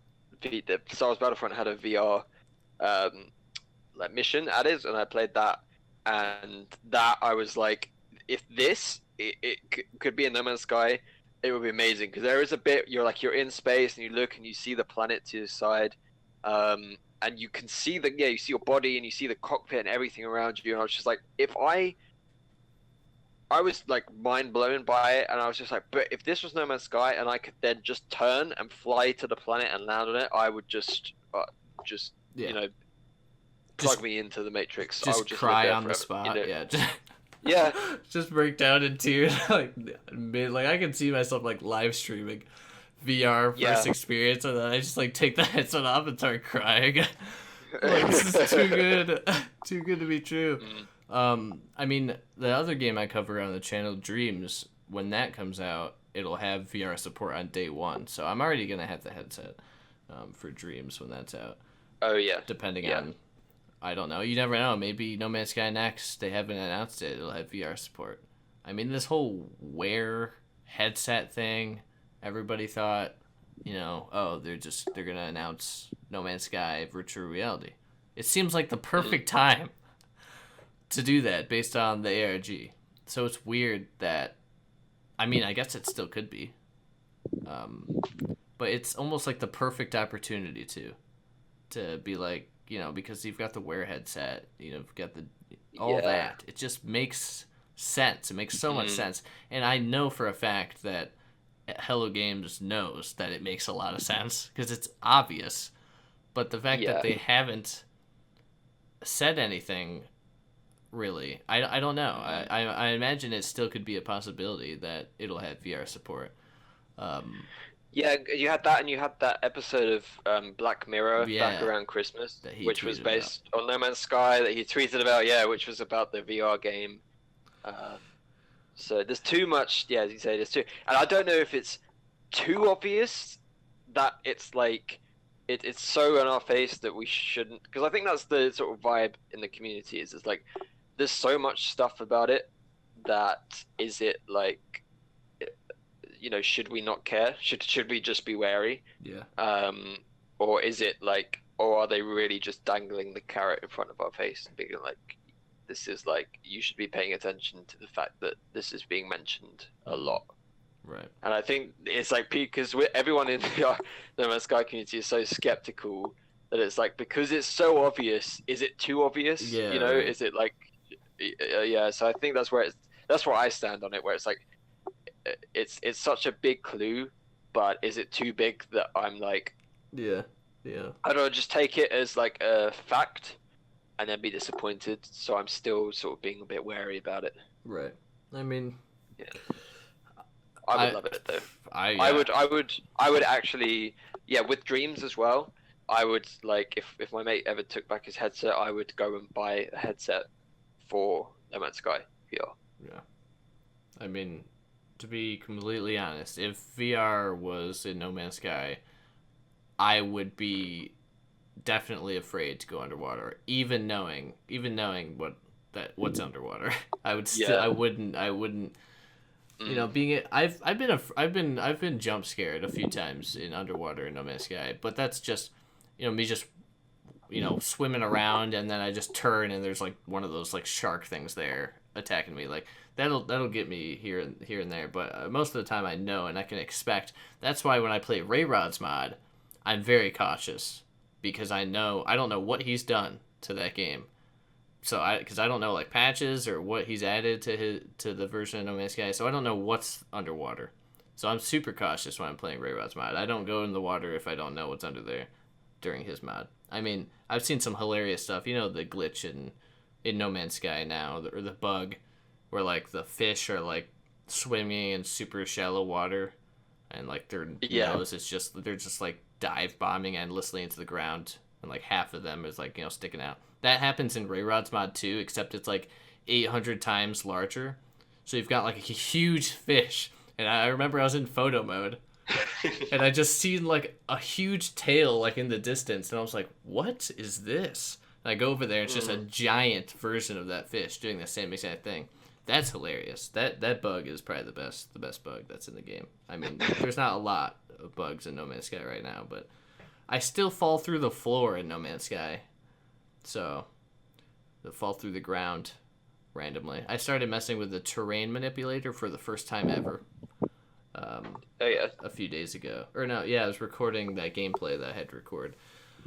And I didn't realize, like, I'd never messed with a terrain manipulator, but I didn't realize that you could scale it up really large with, like, what you can manipulate. And then change the shape to, like, a square. I was like, well, this is much better. Because I was trying to make a ramp for, like, an exocraft. Maybe I could like do some crazy rampage, but it's really hard to manipulate the terrain, apparently. And I was struggling with it. So I started just like rapidly clicking the terrain manipulator button and just setting a bunch of bricks down, and then I fell through the floor, and I was like, wow. I guess this recording's done. I just ended it. I started because you land in water underground, if you glitch through the map, you land underwater, you land in water. And then I started to swim down to see how far like the water goes, and then like 30 minutes later, I was like, "This is a waste of time." I was like, "This obviously goes like this is in a planet, so it's probably a lot of water." And I gave up. I was like, I wonder if anybody's ever just kept swimming down once they glitched through this. But that was literally what I was doing, just staring at the screen. It's just blood red water, and I'm just swimming down where it's with just music playing in my room, and that's what I was spending my time doing. I was like, this is my No Man's Sky gameplay. It's like, I can't find variation, so I'm just gonna swim into nothing for a long time and hope. This is why we need No Man's Sky next. Yeah, this is what we've been driven to. that should I could have put a video up just that. So this is why we need the update. Yeah. Oh yeah, that would have been great. This is my entertainment. Just stuck under the world. That's great. I really think, I don't know, like, I wish we knew, like, the possibilities of, like, what they can do with the game.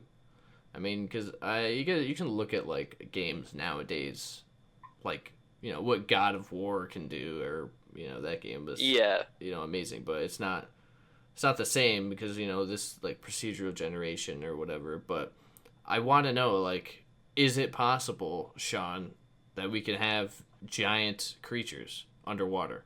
Like, I know, I see what Rayrod can do in the mod, so I imagine everything, obviously, that he has is possible in some way, shape, or form, because he doesn't add anything to the game, he just manipulates the things that are already there. So I feel like that's a possibility, but if I wish Sean would just come out and be like, hey, this will never happen. And I'll be like, okay, I don't gotta think about it. Maybe not, because that'll take away a lot of, like, you know, videos that I could make. It'll just take away everything, but or the mystery. But the stuff I loved that I love seeing. I remember I started watching some Game Informer's old videos the other day about No Man's Sky before it released, and the stuff I loved most was about Sean. There was one video they did where he when he was showing the engine running, and like sort of behind the scenes, and it was like he there was nothing, he wasn't just blabbering on and lying about stuff. He was like, here's the game engine, here's what it is currently doing, this is how it works, this is what we can do with it, and I love that. Like, I find that so interesting, and that is where he shines. You know, he is a technical programming genius, and all everyone sees him as is a not very good promoter for his game. And it's like, it's not what that is what he is, but that's not what what his actual job is. And I'd love maybe because MZ gave up a video yesterday. I haven't watched it yet, but it's the topic that I'm thinking more and more about is with what happens after next. Will we start getting an actual real, like, normal, as close to normal as can be, sort of communication sort of level with Hello Games? Will the ARG disappear, where we kind of revert to a normal sort of standard communication? And I'd love to see stuff of just being like, someone tweet, be like, hey Sean, how does this work? Or hey Sean, I don't know, just like hear from him about how his engine works, because it'd be so interesting to know just small details here and there, or but we don't hear anything. So I do wonder what we'll see after next. Like, will we start hearing more? And leading up to next as well, we were talking earlier about what, will we hear anything from them before?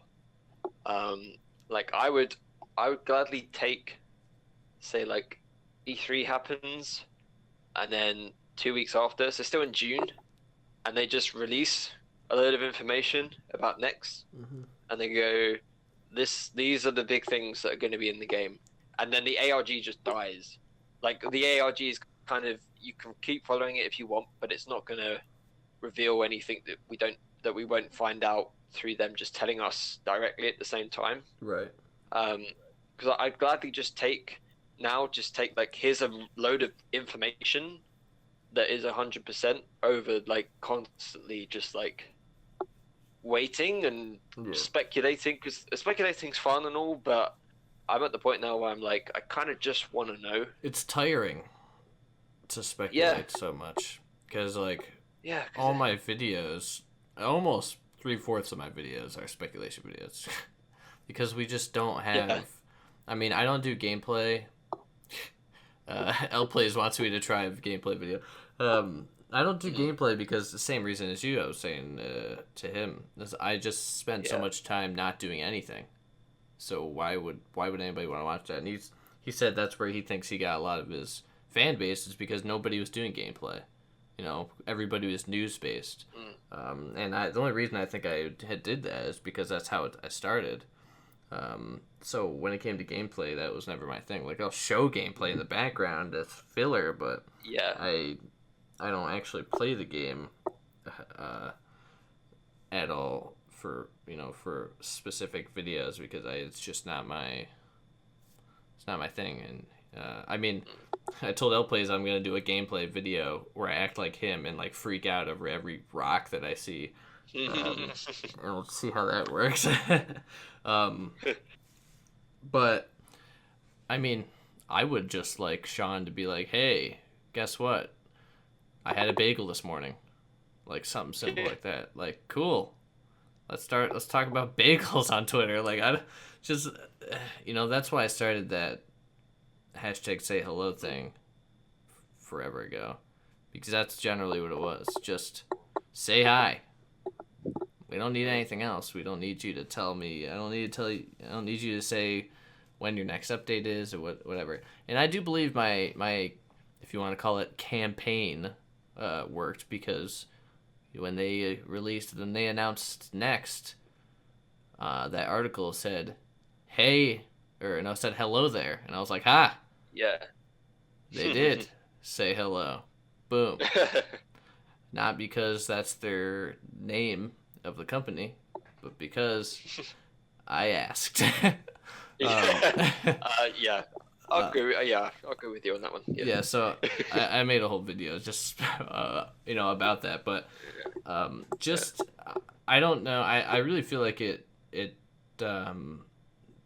if the game does really well and Next does really well and like people come back and pick it up and the community grows substantially, I could see them being more have more communication.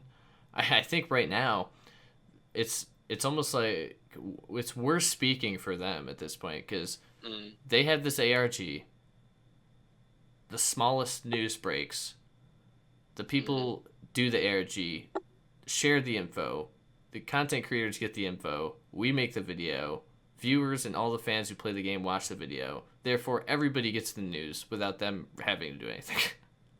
So they don't have to. I feel like even with the people who are interested that are on Xbox, they don't have to say anything, because if you just look it up on YouTube, you'll eventually get your answers, because we're going to talk about it.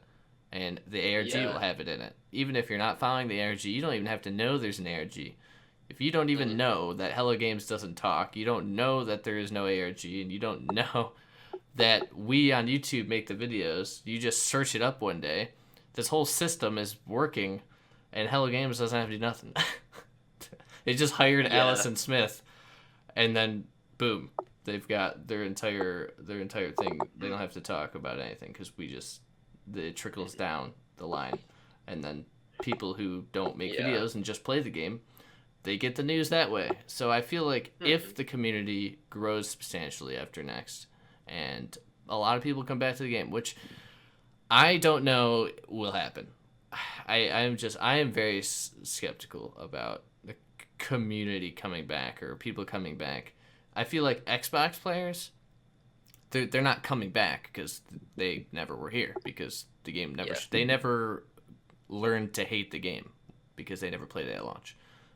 So I think they'll be like, it's roughly doubling the community, right? A lot of the people play on PS4, and now people play on Xbox too. I feel like the community is going to grow, obviously, but L Plays was saying that he thinks it'll get back to what it was, or close to what it was before launch, and I don't even think it'll ever get that close. I don't think it'll even get half. I don't think people are gonna, because this game sold so many copies. Was just like, I think when it launched, it was only second to Uncharted 4. Mm. When as far as copies sold, I don't know about now, but it was tons. I don't think it'll ever get. If it does, great, because then I could probably quit my job. Because Yeah. I mean, at that point, I always think about that. I always imagine like, what if No Man's Sky didn't go wrong at launch in a lot of people's eyes?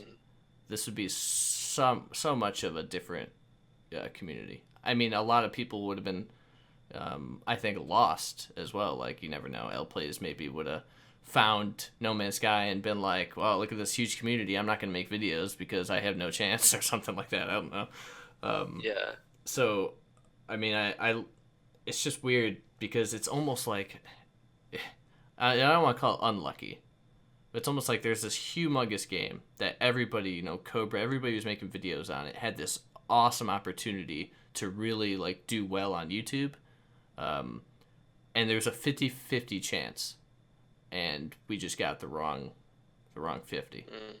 Because if it would have went the other way, like, I'd imagine, I guess the game would have to be a lot, all the features that people expected would have had to be there for that to even happen.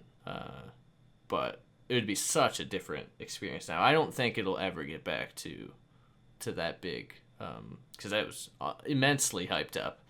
And it's funny because the hype didn't even build to like the last, like, before they had announced the release date or whatever. It was like 2 months. Like, when I started covering the game, still nobody really knew about it. When I started covering the game, the whole reason I wanted to was because I didn't know anybody who knew about it. And I knew Cobra and Syrian and Orbit TV had a channel. I didn't know anybody else. I knew they had a channel. I didn't know who they were. I was like, you know what? Let me cover No Man's Sky. We'll see how it works. This Let's Play video stuff that I'm doing is never going to work because, I have to get super lucky for that to happen. It's like, let's talk about a game nobody's really talking about. And then about a month after I started is when it just was getting, like, everybody was talking about it. Like, Game Informer was doing their thing on it, or IGN, or whatever, whoever was covering it, IGN first or whatever. That's when that started going crazy, and I was like, this could be something big. I mean, it'll be big for me no matter what, because I've been waiting for the game for so freaking long since the announcement of it. But the fact that nobody had heard about a game like No Man's Sky blew my mind, so that's why I wanted to make videos on it, really. I mean, and you were talking about MZK. You enjoy his videos? Yes. Yeah, you like MZK, whatever. MZK. Yeah. His videos are good. He's hilarious. He's a funny guy. That's for sure. I liked his whatever 100 facts about him or whatever. That was hilarious. Yeah. I remember I was super ill. I was really sick. Yeah. Well, one time I can't remember what it was. Oh, it was around like the prawn curry tweet. Oh yeah, time. yeah. And he made a video on it, and like I was in bed like dying. Right. And I remember he made this video, and he said, I can't remember what he said in it, but it's just something happened in the video, and like, because I feel like he covers the videos, like he's very informative, he's very well paced, very well structured. And then he would like just the most random bit of dialogue will come out, and then he just skips past it, and that's what's so funny is like surprise he'll just hit comedy. You yeah, and then he'll just move on, and I'm just sort of like the amount of times I've had to rewind his videos just to double check I heard what he said. Yep. Right, and I remember lying in bed, and he said something, and I was like, I think he almost killed me because I wasn't well, and he made me laugh so much. And it was just the most ridiculous thing he said. It was like 2 words, but he just got me. And I was just lying in bed, and I remember just being like, this is so jokes. Like, this is why I really like watching these videos in the community, because, like, no one takes, like, obviously people take it seriously, but it's like, people aren't trying too hard. Like, do you know what I mean? Like, there's no competition. It's not a competition at all. Like everyone everyone in the community is, like everyone's together. You know, it's not sort of like who's trying to be the best, or there's so many people trying to make videos on it that it's so hard to get noticed. Like I said, and suddenly everyone knew who I was. And I think that's what's so great about it. It's like people themselves, a range of people making content for the game, and like, but everyone watches everyone's videos and everyone knows everyone, and that's what I love about it. And you get different people, but everyone's covering it, and you don't have to be a particular way. Whereas games like or like Battle, like those sort of guys, and everyone kind of, the top people are all, their videos are all identical. You know, it's like everyone talks about the same things. They have the same format, and they speak in a way. Whereas with No Man's Sky, it's like, because this is so much to talk about and there's so much speculation to think about, and with the ARG game itself and what's possible and the studio behind it, always finds something new and something interesting to listen about. Or like, even like in watching this video, which is like 2 hours 2 hours long. Oh my gosh! Yeah, you're right. You know, oh no. they're talking about, you know, watching that and they go, "Oh, that's like I didn't think of that. You didn't, like that's such a cool idea. Like, happens or not, it doesn't matter. It's fun talking about it." I think that's what's so great is, you know, people just, you can be your own thing. Right. No Man's Sky. Yeah. It's just, it's the only thing is, like, I was thinking about this the other day of like, the with the sort of Battlefield content creation is like, there's like EA Game Changers thing, and you know, certain bigger games do have that sort of support for their content creators. And what's funnier and more ironic is that a company like EA doesn't need content creators. Like, if they, you know, they can easily promote what they want to promote. Whereas like Hello Games, what the way you like you said earlier, it's like filters through, and then the content creators make the content, and that's how people get their news about the game, is through content creators and people on Twitter summarizing it and doing all the work for them. And yet there's no sort of like support. There's no interaction. There's no like specific acknowledgement from Hello Games, and it's like, I'd like at some point for there to be some like small sort of, at least in content creation for the game and Hello Games themselves. Like they retweeted the sort of fan made trailer the other day. I think Sean retweeted, like, that was so cool. Like, that was so nice that he saw it and then retweeted it and acknowledged it. And I hope if that could come in there, I really hope there's some sort of way to be like, you know, Hello Games might not feel comfortable in speaking, that's fine. But if there was some sort of way to maybe be like, we're going to make it of a bit more of an effort to maybe at least give more structure to the content creators who are the primary source of people's information, so that we don't have situations where people, like, you know, who people go to for news end up giving completely false information because they're not sure what's going on. Because I've done that a couple of times. I'm sure everyone has done that a couple of times, where they think they know exactly what's going on, and it's just not the case because it's so vague about what's happening. There's so much going on. It's so confusing. So, you know, well, who knows? But it would be quite nice to maybe, like I say, if Hello Games don't come out in specifically themselves, if there was some sort of way to be like, hey, like, you know, you guys on YouTube, you guys on Twitter, you do a really good job in helping promote our game for us and help people find um, get their information about our game. We're gonna maybe do something to try and help you guys out somehow. I don't know what it could be, whatever. But who knows? I don't know how I got here, but Yeah, I don't know either, but I mean, yeah. there is zero. It's not even like there's just zero acknowledgement from anybody.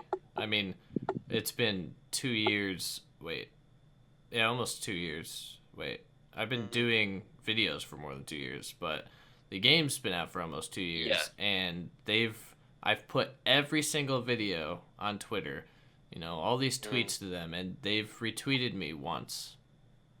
Yeah. And they replied to me as well, because I replied and said, thanks, I didn't know you guys knew who I was. And they were like, yeah, we love your content, keep it coming. And I was like, that's awesome. Like, so they have Yeah. like, they've done it once before. And even then, it was Hello Games. I don't know who runs the Twitter over there, but I mean, that was great, and that was ages ago when the Galactic Hub project just started. Because that was a super cool thing. The Galactic Hub project, it was such a new thing. You could chart your coordinates and you could go somewhere where other people were going, which was a totally new way to journey in No Man's Sky. But it was very confusing, and nobody knew like how to really do it, how to get there. So I made a video on that and tweeted it at Hello Games, which I never tweet anything at them, or because it's pointless. I just don't even do it anymore. I think I did with a recent video because I seen how much they were being active, and then now once again they're not. Same with Sean, who was like tweeting like crazy, and then maybe he was still in Seattle chilling at Xbox, so he was, replying to people, and now he's gone back, and maybe they have no internet. That's the excuse. It's like all their internet, all their bandwidth is used to test No Man's Sky multiplayer, so they can't jump on Twitter to let people know what's happening. That's the excuse. If they, because I feel like embarrassed, or not embarrassed, but like if I go to tweet a video and I tag at No Man's Sky, because I just think that makes sense, but when I realize No Man's Sky, Sean Murray individually, I always think like, I kind of feel like I don't want to just at him and like I don't want to direct this video to him. But then I think like why that's such a shame that I feel like that. Because I'm just like, why? I don't want to at him because he's never gonna respond, he's never gonna retweet, he's never gonna reply, he's never gonna interact in any way. So I'm like, yeah, same as you. I'm like, I don't bother. I'm like, it's such a shame because it should be like, I've made a video. Like my whole channel now is based around this one game, and I feel awkward even letting the guy whose game it is know that I made a video on it because it seems as if he doesn't care. When I know he does, like he obviously does, but it seems like they don't. There's still that huge divide between them. It's like it's completely backwards from how it should be and from how every other game is. There's just no game where the developers are like, hey, here's our game, see you in a year. Like that's not how you manage a community at all. But that somehow they've managed to maintain a community without managing it at all. I don't know. It's very strange. I don't know if they're ever going to become active or relatively active, or they used to retweet screenshots all the time back when Atlas Rises came out, but that's a click of a button. Like I can retweet 400 posts in one day and not really care about what I'm retweeting. Screenshots are great. I retweet screenshots, but there's so many other things that I feel like need to be shared. Not like my videos only. If whatever, but that video recently of, I can't remember who made it. It was a guy who made a song, a No Man's Sky song, Yeah. and that was fantastic. And and it's got like 700 views. I think it deserves a lot more than that. And I think Hmm. everybody was retweeting that on Twitter. That's something that Hello Games should retweet. I mean, they retweeted that. They retweeted that trailer that somebody made, which is great. Yeah. Um, and I seen it. It was cool. So I mean, or Sean did Sean? Yeah, Sean retweeted that himself. Yeah, sure. Even then, like, I don't know. I feel like eventually they could get to a point where we could have like. I mean, he. I remember I tweeted at Sean recently because an indie game came out called Minute, and it was Yeah. something I was looking forward to for a bit. And I tweeted about it literally 3 minutes before he tweeted about it, and it was so out of nowhere. And I replied to his tweet. I was like, are you watching my Twitter, man? Because I said this exact same thing. I said the soundtrack was really good, and then he tweeted that something along the lines of the soundtrack. So I replied to him, and then the developers replied to him. So there's only 2 replies, and he replied to the developer, and I was like, really? It's like, you know who I am. I know you know. You could have just. We didn't have to talk about No Man's Sky. You could have just replied to my Yeah. totally Even unrelated just tweet. like it. Just like your tweet. Exactly. Just show like some sort of Yep. yeah. But nope. Completely skipped over Yeah. it. And that was the first reply. I replied before the developers. Because I'd seen it just as I was making mine. Yeah. But I don't know. I mean, it's all up in the air. I feel like with Hello Games, it's so strange. Because it's like I picked the wrong game to cover on YouTube. It's almost like the only game in the world where the actual developers don't talk about the actual thing that they are passionate about. It's like it's opposite. It's like we're gonna make a game, we love it, but we hate talking about it. Doesn't make any sense. But that's, I guess, yeah. I don't know. Like, you think if the game didn't get hated in the beginning that they would talk about it? Yeah, I feel like they would. They would talk about it like on tomorrow, because they would have. I mean, I'm sure Sean gets tons of tweets a day as it is. I mean, not as many as he used to, but I'm sure he still gets a lot. And that's why I just kind of like, I'm not going to add to the pile, of his tweets that he's never going to read anyway. Just going to open Twitter, click the notifications to get the numbers off of there, and then be on his merry way. If he even opens Twitter on a daily basis. I imagine he opens Twitter like every 4 months. And then he's got like 99 plus notifications. I doubt he's really on social media that much. That span of him tweeting after Indie or Inside Xbox is probably his most ever activity out of the 2 years. I don't know. I don't know. I've said I don't know so many times. We can move on from this topic. It's just. Anyway, I think we could probably end this. It's been 2 hours. Yeah, I might have to shoot off. I didn't think it had been that long already. But 2 hours and 7 minutes. It's not as long as the L Plays one, so he's still got the record. No. Let's cut it short. Yeah. We can beat it. And I'll have to deal with uploading another 2 hour long video, but it should be. I don't know why it took. It usually doesn't take me long to upload, just long to export it from Premiere. But whatever. Anyways, we're probably gonna leave it there. We talked about No Man's Sky a lot, which is good. Me and L Plays got distracted in our last one and just talked about random games throughout the middle of it. But so that was a pretty good conversation. If you want to follow Robotboy, I was so lost there. If you want to follow Robotboy, he's got a channel. I'll leave the link in the description, and I'll pin it in the comments because nobody reads the description, like I say, all the time. And also, I'll link his Twitter. Do you have anything else, or just Twitter and YouTube? Just Twitter and YouTube. Just Twitter and YouTube. That's it. Also, if I don't know, you're also a YouTube content creator or some kind of content creator, Robotboy. Are you a graphic designer? What is it? what is it? What's the title of it? Yes. Yeah, graphic designer.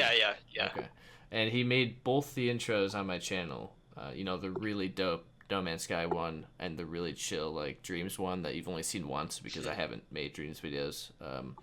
But so you could always contact him if you want to have an intro made. It's not free, okay? It's not a free thing. It's his business, right? Right? It's your business?